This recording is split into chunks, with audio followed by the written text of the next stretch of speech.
Mr. President. Senator from Wisconsin.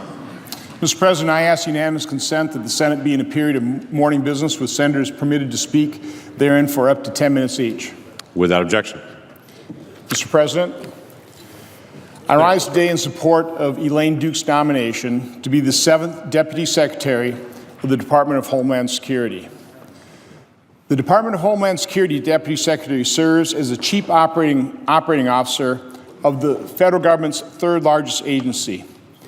The deputy manages 240,000 men and women responsible for securing our borders and aviation system, enforcing immigration laws, defending cyberspace, preparing for disasters, assisting in counterterrorism efforts, and preventing terrorist attacks. In short, the deputy is critically important to our homeland security. On March 15th, Ms. Duke was approved by the Senate Committee on Homeland Security and Government Affairs by voice vote. She has overwhelming bipartisan support. I want to remind everyone of Ms. Duke's qualifications, and particularly her dedication to public service through both Republican and Democratic administrations. Ms. Duke is no stranger to this body. In 2008, she was confirmed by voice vote to be the department's Secretary for Management. As a testament to her character and dedication, she was asked by President Obama to stay on when he came into office. She served in the Obama administration for a year and a half before retiring from federal service. In total, Ms. Duke has been a public servant for 28 years. It is also noteworthy that Ms. Duke has been endorsed by each of the last 5 Department of Homeland Security Deputy Secretaries from both Democratic and Republican administrations. This is what they had to say about her. Quote, "For this job, the nation needs someone with impeccable integrity, strong management and leadership skills, and experience in protecting the safety, security, and resilience of our nation. This person must be able to collaborate routinely and ensure that every congressionally appropriated dollar is well and wisely spent. Together, we respectfully attest that Elaine is extraordinarily well qualified to serve in the position for which she has now been nominated. Elaine knows DHS. She has been a senior leader at DHS under 2 presidents. She sets an unwavering standard for excellence for all who consider themselves committed to public service." Unquote. As chairman of the Homeland Security and Governmental Affairs Committee, I worked hard to move 30 of President Obama's nominees to the committee on a bipartisan basis. I am pleased that we will be sending to DHS a career public servant whose experience and management skills will immediately assist Secretary Kelly and the mission of the department to defend our homeland. For the sake of our national and homeland security, I encourage my colleagues to support Ms. Duke's nomination to be the next Deputy Secretary of the Department of Homeland Security. Now, Mr. President, I'd like to use my remaining time to voice my strong support of Judge Gorsuch's nomination to the Supreme Court. Let me stress Judge Gorsuch. Judge Gorsuch won my vote when I first heard his definition of the role of a judge, and let me quote, "It is the role of judges to apply, not alter, the work of the people's representatives.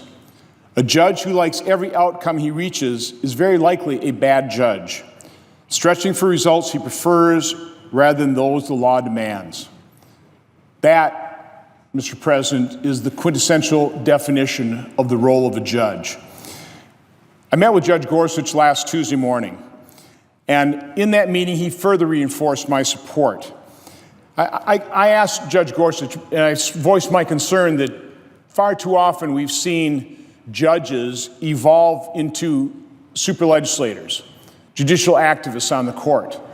And I asked Judge, how can I be assured that that won't happen with you? To paraphrase his response to me, he said, "Senator, I'm going to follow the law. You are not going to like some of my decisions." And Mr. President, that was music to my ears. I realize there's a lot of bad law. And when you have a judge that follows the law, that applies it, sometimes I'm not going to like those decisions, but that's okay. That is the role of a judge. He went on to say, "I'm not itching to be anything other than a good judge." He further said that legislative power cannot be delegated. Judge Gorsuch gave me a great deal of confidence that he is well qualified and that he deserves to fill some pretty big shoes to fill, Justice Scalia's seat on the Supreme Court. But it's not just me that considers Judge Gorsuch well qualified. The ABA has given Judge Gorsuch their well-qualified rating, which is the highest possible rating. And of course, Democrat leader Schumer, in a Washington Post article from March 18th, 2001, said that the ABA's evaluation, quote, is the gold standard by which judicial candidates are judged. Vice President Biden, back in 1994, talking about the ABA's rating system, said, I look at no other recommendation more closely. I value no recommendation more highly. So the ABA says Judge Gorsuch is highly qualified, and I agree. Judge Gorsuch also has bipartisan support. I'm heartened by the fact that 3 of our Democrat colleagues here in the Senate have already voiced their support for Judge Gorsuch. And of course, President Obama's Solicitor General, Neil Katyal, also said, and I quote, Judge Gorsuch is one of the most thoughtful and brilliant judges to have served our nation over the last century. As a judge, he has always put aside his personal views to serve the rule of law. To boot, as those of us who have worked with him can attest, he is a wonderfully decent and humane person.